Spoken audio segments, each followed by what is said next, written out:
Alors, il y a quand même un détail hein, qui m'est venu après coup.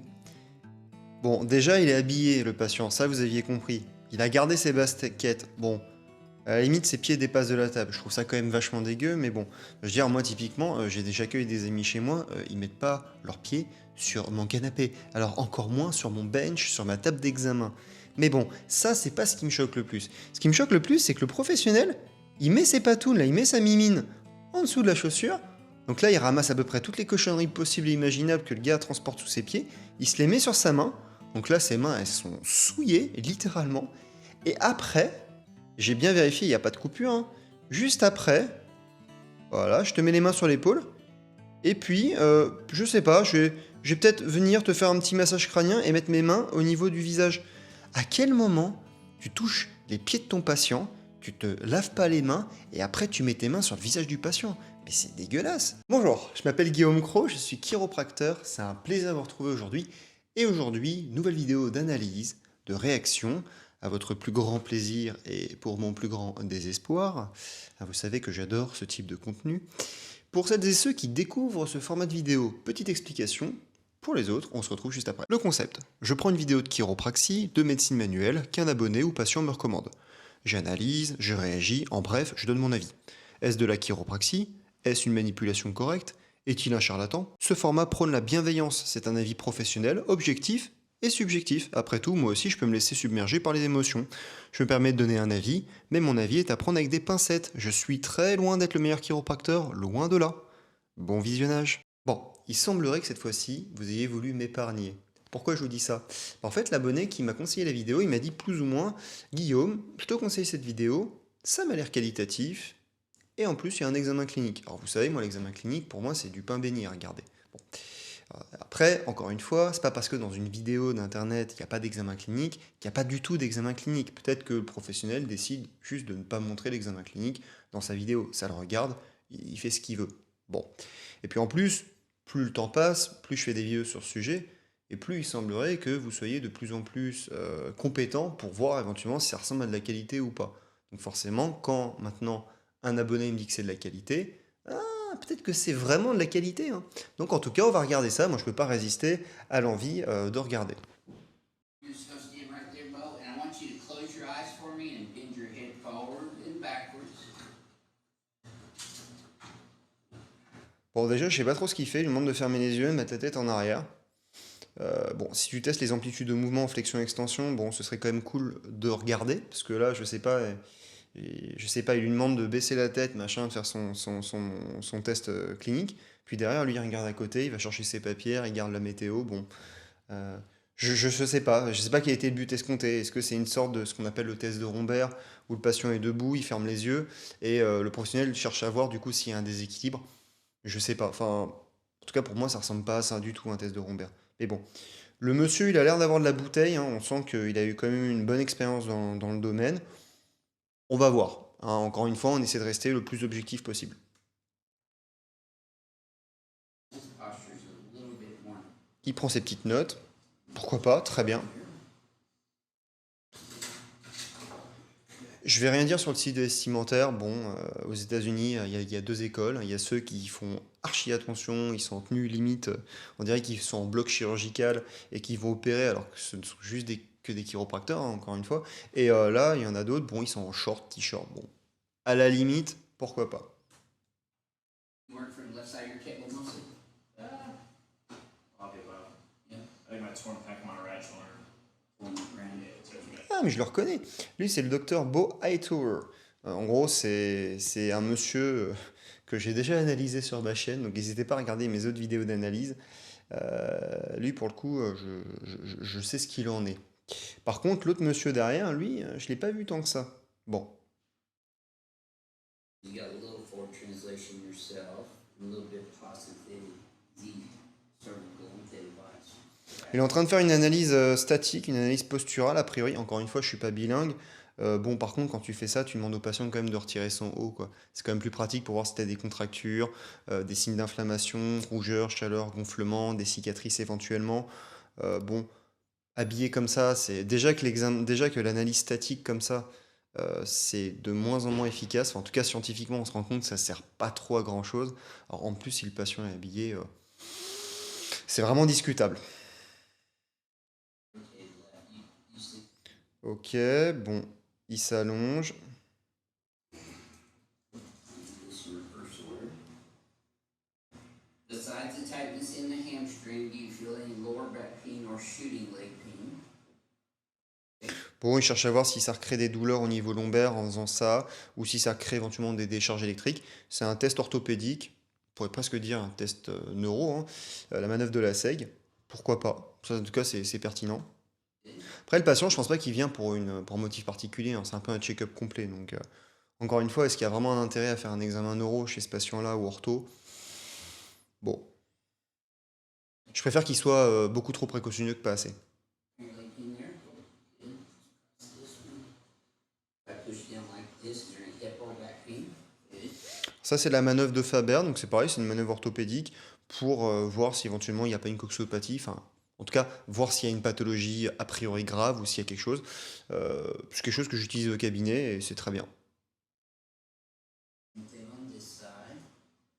Même chose de l'autre côté, très important, il fait les deux côtés, parce que quitte à le faire d'un côté, Leg pain beside the hamstring. autant le faire de l'autre côté. Pain there anywhere? Bon, le coup de la cheville, ça j'ai pas trop compris, je sais pas trop, c'est pour dire est-ce que ça te fait mal quand je suis au niveau de la cheville, je sais pas trop. À la limite, la seule explication, ce serait qu'il teste pour voir s'il y a un clonus.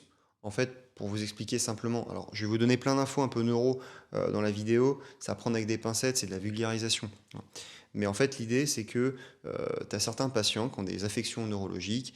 Si tu viens effectivement faire une extension rapide au niveau de la cheville, bah, même quand tu arrêtes le mouvement, le patient va continuer de faire un petit mouvement comme ça, ce qu'on appelle des clonus. Et ça peut correspondre du coup à une atteinte neurologique. Bon. Mais pareil, encore une fois, dans ce cas-là, je vois pas trop l'intérêt. Peut-être que là, il teste juste pour voir si un mouvement rapide de cheville crée une douleur. En tout cas, ça, je sais pas, ça paraît un peu brouillon. Okay. And Pareil, autre côté. that tightens up a little more on this left hip. Yeah, That give you a little Ça lui permet aussi de vérifier les amplitudes de mouvement. Il fait une pierre deux coups, pourquoi pas. more pause. That tender? it's tight. Yeah, deep in your hip joint. Yeah, Okay. and I think when I did rad rotation maybe 10 years ago, they said there was some arthritis in there. Yeah, that's a positive Fabry Patrick no. Good. Ok. Causing pain anywhere? Yeah, it's just stuck. Tight. Yeah. It feels blocked on the left. Okay. Ok, il fait les amplitudes de mouvement. Donc là, il teste vraiment les amplitudes. Ok, bien. Yeah, I noticed this restriction on that left side one. Yeah, that's my chronic pattern. Okay, so if I push straight down like that, is there any pain in your spine anywhere? Donc ça, c'est ce qu'on appelle la compression foraminale maximale. Pareil, c'est un test orthopédique. En fait, en venant appuyer, on rétrécit les foramen. Donc en fait, donc faut imaginer qu'au niveau de la colonne, on a des petits trous, ce qu'on appelle les foramen, où passent des racines nerveuses.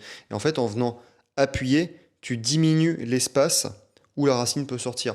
Donc si tu as une affection neurologique où la racine est déjà un petit peu irritée, où il y a un élément un peu compressif au niveau d'une racine, en faisant ça, ça augmente les symptômes et ça déclenche des douleurs. Type neuro. Mais voilà, après, il y a plein d'autres utilités pour faire ce test, hein, mais voilà. Mais en tout cas, pareil, c'est pertinent, hein. Big glutes, we're gonna go backwards. Donc là, il fait une compression foraminale maximale, mais du coup, il teste d'un côté. Yeah, C'est encore plus spécifique. And how about when we go back to the left? Right there. Bon, là où je suis pas très fan, une vraie compression foraminale maximale, c'est vraiment tu mets la tête en arrière et après tu fais la rotation et après il appuie. Là, il l'a fait un peu à la one again, genre comme ça et puis comme ça, et c'est pas méthodique. Après, peut-être que c'est juste qu'il le fait correctement, mais il a de la bouteille, il a fait ça pendant des années, etc. Et voilà, peut-être que du coup, je suis pas suffisamment compétent pour donner mon avis chez ce monsieur. Voilà. Mais parfois, quelqu'un qui a bien roulé sa bosse, on a l'impression qu'il fait son truc très rapide parce qu'il est très très compétent et qu'il a l'habitude, alors qu'en fait, il a juste tellement eu l'habitude de faire les mêmes choses que du coup, ça s'use, il est moins précis et du coup, au final, on se retrouve avec un boulot qui est bâclé. Okay, if you tilt your head to the right, does that tighten up? Yeah. Looks like it does. Is this Ok, il regarde si ça tire au niveau du trapèze, au niveau des muscles. This up. Ok, ça marche. I'm gonna push down, resist.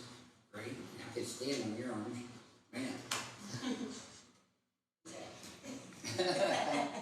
Ok, alors là c'est intéressant là, donc il a fait un petit test musculaire, ce qu'on appelle du coup, là il évalue je pense, hein, les myotomes. Donc il faut imaginer, les myotomes c'est quoi? Encore une fois, là, on touche à des notions de neuro, et je sais que vous aimez bien apprendre des choses, c'est pour ça que je vais vous l'expliquer. Mais c'est à prendre avec des pincettes. Un nerf, c'est composé de plusieurs racines nerveuses. D'accord? Les racines nerveuses, c'est ce que je vous ai montré au niveau de la colonne. Donc ça s'entremêle, les racines, et ça forme un nerf. Si on comprime une racine nerveuse, bah forcément, ça va altérer un petit peu la transmission nerveuse le long de la racine. Dans les symptômes, quand on comprime un petit peu, ça commence à créer des fourmillements, sensation d'engourdissement, ce qu'on appelle avoir des fourmis. Ouais, c'est ça, avoir des fourmis. Quand on comprime encore plus fort, on vient perdre un peu la sensibilité au niveau de l'endroit que la racine est censée innerver.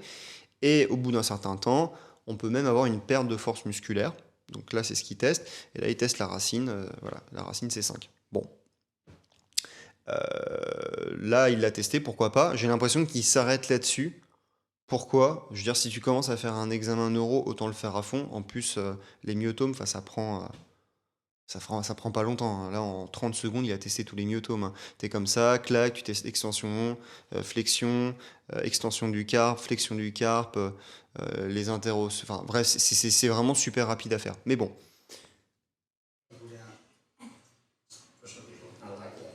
là, il teste les réflexes ostéotendineux. Some people I do manual labor all day. Ouais, il teste les réflexes auto-tendineux, pourquoi pas, ouais, c'est bien. C'est un des trucs aussi qu'on vient évaluer quand on fait un examen neurologique, euh, enfin périphérique, donc au niveau des nerfs et des racines nerveuses euh, qui sont... Bref, j'essaie vraiment de simplifier, hein. I get air conditioning. Yeah, exactly. And you have fun doing it. Biceps, ouais, ok. People wear deodorant and Bon, au niveau là, de quand il fait le dernier réflexe, là, au niveau du triceps, c'est un peu... C'est un peu à l'emporte-pièce, hein, j'ai envie de vous dire. Après, bon, encore une fois, c'est difficile de juger comme ça, hein. Yeah. Là, il teste les jambes, on voit pas. those people. Il les teste tous en tout cas. People don't believe in Ok. Bon, en tout cas, là, on a déjà un bon examen clinique. Enfin, en tout cas, par rapport à ce que je vois sur YouTube habituellement, c'est vraiment le jour et la nuit, hein. Yeah. Bon, là, il regarde la longueur des jambes. Je pense que c'est vraiment très discutable de ce type d'examen. Est-ce qu'il y a vraiment une preuve scientifique à ce niveau-là? En fait, il y en a qui partent du principe que comme il y a une différence de taille au niveau des jambes, ça veut dire qu'il y a peut-être effectivement le bassin qui est dans une certaine position. Enfin, j'essaie vraiment de simplifier, mais moi, je l'utilise pas au cabinet pour être franc. Je regarde pas la longueur des jambes, je regarde pas la longueur des bras en tendant les bras comme ça. Vous en verrez certains effectivement sur internet qui le font. Là, pour le coup, il faudrait regarder quand même. Moi, on me l'a pas appris ça à l'école. En tout cas, en formation, on me l'a pas appris. Ce serait intéressant de voir les études scientifiques sur le sujet. Voilà. Is the left leg short by about a half inch gets even? Does that tighten up a little bit in your lower back and pelvis? Yes. Or back your legs up? Yep. Oh, il a un bon accent quand même, hein. Yeah. C'est compliqué de comprendre. L5 right there. Now we're getting into the upper lumbar. Right there, you got some HRSA. C'est marrant, on n'a vraiment pas la même façon de faire une palpation. Je veux dire, moi j'y vais tout doucement. Enfin, vous voyez mes vidéos, j'y vais tout doucement avec mes doigts, etc. Lui, il y va. Alors, ok, je veux bien que le monsieur sur la table soit un grand gaillard, mais un grand gaillard n'a-t-il pas aussi besoin de souplesse? Je sais pas. À vous de me le dire en commentaire. Between the CD on the right. Ok, bon. Là, il fait aussi une palpation. Là, Turn right leg up. That cause any pain anywhere? No. là, il évalue l'extension de hanche. Did the same on the left now? Now that was harder to go, wasn't it? Yeah, the left stick. Donc là, il montre que apparemment, il y a un manque d'extension au niveau de de la hanche, au niveau de la sacro-iliaque. Ok, donc je pense que du coup, il va faire un ajustement sacro-iliaque juste après, logiquement. Position. Austin.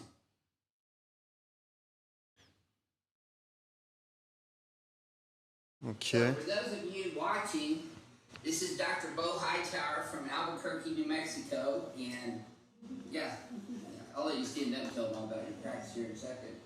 I'm going to adjust his left SI joint. Quand même, la chiro à l'américaine, ça a quand même un certain charme. Moi, j'aime bien. This is Dr. Bo Hightower. J'adore. Ok. Using the drop table here to drop down.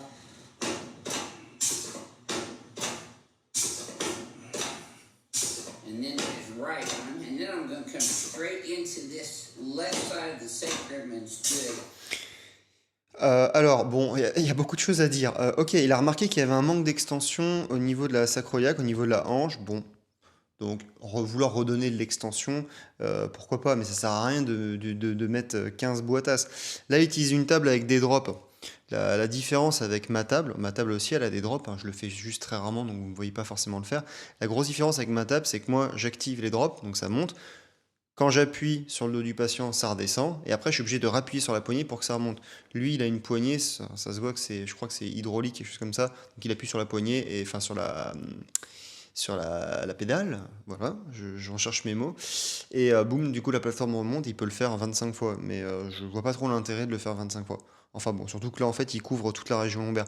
En fait, je sais pas, il fait un examen clinique a priori correct, voilà, avec des choses vraiment médicales, etc. Et puis au final, derrière, il te fait un traitement, mais il mobilise tout, il envoie 25 milliards d'informations au système nerveux. J'ai un peu de mal avec ça. Superior, inferior, and PA adjustment on his sacrum. And then we're going to drop L5 straight Ah, il s'est pris au moins 20 boîtes, quoi. PA. These are pretty deep, so these might be a little sore at first. Yes, sir. Yep. En fait, il a fait quasiment toutes les lombaires, hein. Oh, I know what I'm going to do with you. Une, Put you in the knee chest. deux, It's been since you had a knee chest adjustment. 3, Yeah. 4. 4 manipulations vertébrales forcées. Beaucoup trop. Je sais même plus s'il avait fait une vraie palpation pour voir s'il y avait vraiment une restriction de mouvement. Quand il a testé les amplitudes de mouvement, il a testé les amplitudes au début de la vidéo en cervical, mais il n'a pas regardé en thoracique. Encore à la limite, tu vois, c'était des extraits de enfin des extraits d'examen clinique. Mais là, on l'a vu en entier. Je crois pas qu'il y ait eu des coupures, qu'il y ait eu de coupures. Donc non, il n'a pas vérifié s'il y avait vraiment un manque de mobilité. Et là, il t'envoie 4 boîtasses. C'est pas quelque chose d'anodin. Une manipulation vertébrale, vraiment, tu peux avoir des effets secondaires. Et c'est pour ça qu'il faut pas le faire trop. Enfin, c'est vraiment à petite dose. Et là, c'est pareil. Il l'a fait sur un t-shirt. Donc le patient, il n'est pas du tout dos nu. Donc pareil, je vous avais expliqué un peu dans les précédentes vidéos, la peau a une certaine élasticité. Et si tu prends mal ton contact, en plus avec un t-shirt, ça glisse. Ton contact, il glisse. T'es plus sur la bonne articulation. Enfin, ça fait vraiment brouillon là pour le coup, hein. C'est vraiment dommage parce que ça contraste vraiment avec l'examen clinique qui pour le coup semblait vraiment pertinent. Après, encore une fois, j'ai pas forcément le contexte, hein. Est-ce qu'il avait vraiment une pathologie ou pas? Parce que, enfin, honnêtement, là, il y a plein de tests qu'il a fait dans l'examen neuro. Je le fais pas tout le temps, hein. Je le fais uniquement quand il y a vraiment une indication à faire un examen neurologique, hein. Fingers. Yep. Legs are now even. Ah, puis alors, maintenant, ça y est, genre les jambes, elles sont égalisées. Alors, s'il y en a un qui est un peu taquin, vous faites une capture écran avant, donc quand il testait la première fois, soi-disant c'était décalé, et une capture après, et on voit si vraiment ça s'est égalisé. J'ai pas vraiment envie de regarder. Puis de toute façon, ce genre de test, enfin, tu tractes un peu sur la jambe, il y a moyen un peu de tromper le système, quoi. Il y a moyen d'escroquer. C'est comme ceux qui font du testing musculaire, ils les évaluent la force du muscle, ils font vas-y, pousse très fort, après ils font une petite manipulation vertébrale, etc. Ils disent vas-y, repousse, ah t'as vu, t'as beaucoup plus de force. Et s'il suffit que la deuxième fois, quand ils testent, ils mettent beaucoup moins de force quand ils appuient sur le bras du patient, et là le patient, oh là là, c'est vrai, j'ai plus de force. C'est un peu compliqué, c'est pas super objectif comme test, mais bon. And I bet you that didn't tighten up as badly. Puis alors lui, puis alors le gars là, le chiropracteur, il va pas le contredire non plus, hein. Il est chiro, bon, c'est une collab entre deux chiropracteurs, faut faire tourner les chaînes. Il y a un peu de business dedans quand même. That's what we like better. Okay, you're gonna feel your head popping up a little bit on this one. Ah, encore? Now see his head's heavy, so he's got all that knowledge in there. I'll slide down this way a little bit. See that, or he's got a lot on his mind. Let's go. There you go, good. Okay, let's turn you on your back now. Here we go. Vous savez, ça me fait penser au jeu de combat là où quand tu mets plusieurs coups successifs, ça fait x1, x2, x3, x4, combo. Puis à la fin, bah, c'est fatality. I had that earlier. I'm gonna frame that. So this is not a face slam maneuver. This is actually I'm bringing your whole head up past your shoulders. Negative theta X, negative S and Z. So Qu'est-ce que c'est que ce truc? gonna slide down. Mais qu'est-ce que c'est que ça? S'il y a un chiro dans l'assistance qui regarde la vidéo, il corrige quoi là? C'est l'occiput qui corrige? Il prend un contact comme ça? On dirait que ça fait juste une vieille extension de tête. Ah, pour moi, il n'y a aucun intérêt à faire ça. Je comprends pas. En tout cas, jamais je le ferai comme ça. Euh, j'ai effectivement aussi des drops comme ça cervicaux au niveau de ma table, une plateforme qui s'abaisse, mais c'est pas pour faire des manipulations comme ça. Ouais, là, je suis assez dubitatif quand même. Unhinged. Ok. Adjust your AC Cœur, c'est joints, reparti. your sternoclavicular joints, and your anterior costosternal joints. Perfect. Okay. Move that hands. Okay. Franchement, ça va, hein. Je pense que ça, vous pouvez le faire aussi, hein, sans avoir de compétences en médecine, hein. Putain, il a envoyé des impulsions sur à peu près tout ce qui était possible et imaginable. Il a fait tout le côté droit. C'est. Vache. Tu viens voir le monsieur, t'as une petite crampe à l'orteil, il te fait sauter le petit orteil, la cheville, le genou, la hanche sur 15 générations. We have this right leg here. Ah, attends, il y a un truc intéressant. There you go. Donc ça, c'est une manipulation de hanche. Bon, à la limite, il a fait un test quand même, il avait fait un test orthopédique pour voir s'il n'y avait pas il y avait rien de grave, entre guillemets, au niveau de la hanche. Et du coup, a priori, pour voir s'il pouvait se permettre de faire la manipulation. Peut-être que c'est pour ça, en fait, il a fait un examen pour voir s'il n'y avait pas de contre-indication pour faire ce type de traitement, ce type de manipulation. Et auquel cas, c'est quelque chose qui se comprend, hein, ça se défend parfaitement comme point de vue. D'autant plus que je suis pas sûr qu'il y ait eu une anamnèse, donc le moment de questionnement au début de la consulte qui ait été fait correctement, on l'a vu, c'est un peu à la va-vite. Peut-être qu'il y a une partie qu'on voyait pas, hein. It was a little tougher. Move that. Yeah. Yeah. Okay, let's sit face out the window. You can get our big view of downtown Houston from there. So that's the city down there, downtown. Citizens everywhere. Alors, il y a quand même un détail, hein, qui m'est venu après coup. Bon, déjà, il est habillé, le patient, ça vous aviez compris. Il a gardé ses baskets. Bon, à la limite, ses pieds dépassent de la table. Je trouve ça quand même vachement dégueu, mais bon. Je veux dire, moi, typiquement, j'accueille des amis chez moi, ils mettent pas leurs pieds sur mon canapé. Alors, encore moins sur mon bench, sur ma table d'examen. Mais bon, ça, c'est pas ce qui me choque le plus. Ce qui me choque le plus, c'est que le professionnel, il met ses patounes, là, il met sa mimine en dessous de la chaussure. Donc là, il ramasse à peu près toutes les cochonneries possibles et imaginables que le gars transporte sous ses pieds. Il se les met sur sa main. Donc là, ses mains, elles sont souillées, littéralement. Et après, j'ai bien vérifié, il n'y a pas de coupure, hein. Juste après, voilà, je te mets les mains sur l'épaule. Et puis, je sais pas, je vais peut-être venir te faire un petit massage crânien et mettre mes mains au niveau du visage. À quel moment tu touches les pieds de ton patient, tu te laves pas les mains et après tu mets tes mains sur le visage du patient? Mais c'est dégueulasse.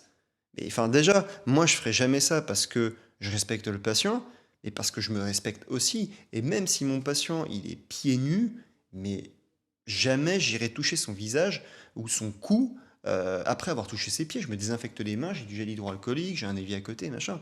Ça, c'est dégueulasse. Et en fait, ça va. Un problème, c'est que ça, isolé, bon, déjà, ça me choque. Mais du coup, il y a un côté vraiment approximatif dans la consultation. Enfin, en tout cas, il y a quelque chose d'approximatif qui se dégage. Il y a des éléments qui semblent pertinents. Mais on a vraiment l'impression, je sais pas, que c'est vraiment. Il y a un côté un peu à l'emporte-pièce.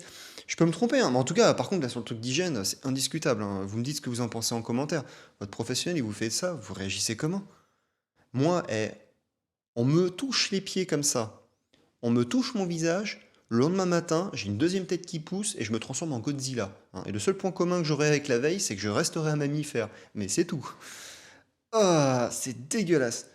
Ok, et donc à la fin, il a dû lui faire encore 25 autres manips. Donc là, il refait un test. Neutral. Yep. So you're more center. Il reteste les extensions, sauf que c'est facile, mais au début, quand il faisait les extensions, bah, le gars, il regardait pas, il était sur sa feuille et tout. Là, il revérifie. How you were. Ah, bah voilà. And I'm going to do include straight negative Z, negative theta X. Keep your shoulders squeezed together for me, too. Dr. Hightower. Alors, à quel moment tu te dis que c'est une bonne idée de faire une manipulation vertébrale mécaniquement assistée, enfin du coup instrumentalisée avec un appareil, avec un patient qui est debout, donc en charge, avec ses muscles de posture qui se contractent, la tête complètement en arrière, comme ça, c'est inconfortable au possible, il a tous ses muscles de posture qui sont contractés, son trapèze il doit être tendu comme du béton armé, c'est super désagréable, t'as la main quand même invasif, etc. On a l'impression que le gars il va le planter avec un couteau, enfin, on dirait que c'est un assassinat le truc. C'est... Ah mon Dieu, alors que du coup, il pourrait juste très bien être allongé et il utilise son instrument comme ça quand le patient est allongé. Pourquoi le faire debout? C'est quoi? Il s'est souvenu au dernier moment que ça peut être une bonne idée de le faire. You want to adjust your atlas?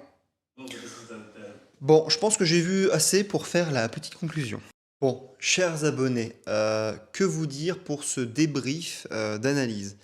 Bon, on est face à un chiropracteur que je ne connaissais pas, voilà, Dr Johnson, qui a l'air très sympathique, qui a l'air d'avoir de l'expérience. Mon ressenti, c'est qu'effectivement, il y a eu des éléments qui étaient pertinents. C'est la première fois, je crois, hein, que je vois un vrai examen clinique avec différents éléments d'examen clinique qui sont pertinents. Il y a des tests neurologiques où il évalue la force musculaire, il évalue les réflexes ostéotendineux, il y a des amplitudes de mouvement, il y a des tests orthopédiques, enfin il y a plein d'éléments séparément qui sont de bonnes idées. Pourquoi est-ce qu'il a fait son examen comme ça? Je sais pas trop. Enfin, en tout cas, je vois pas trop de cohérence dans son examen clinique. On a l'impression qu'il a fait plein de tests un peu random juste pour être sûr qu'il n'y avait pas possiblement de contre-indications graves.